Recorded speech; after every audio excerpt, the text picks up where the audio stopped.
இப்போ வாங்க உங்களை நான் உங்களை நான் இப்போ இப்படி நாங்கள் காட்டுறோம் பாருங்கள். நரேந்திர மோடி இவர் எனக்கு ரொம்ப ரொம்ப பிடிக்கும்.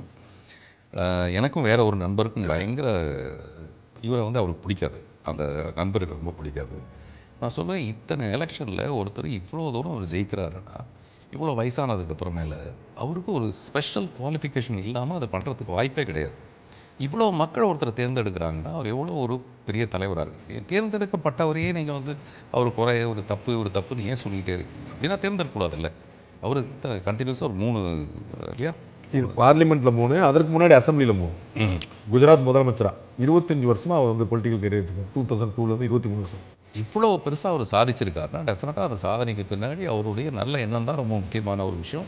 அது நமக்கு பாகுபாடு இருக்கும். யார் ஆட்சி புரியும் போதும் அவங்க மேலே எதிர்ப்பான ஒரு எண்ணம் இருக்கும். ஆனால் எனக்கு ஒரு பர்சனலாக ரொம்ப பிடிக்கும்.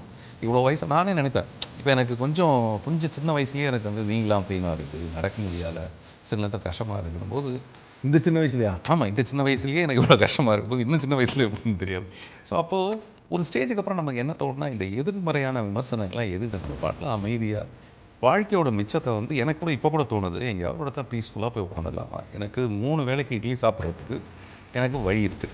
நமக்கு காலத்தை ஓட்டுறதுக்கு வழி இருக்குது. இந்த மீதி காலம் ஏன் அமைதியாக இருக்கக்கூடாது?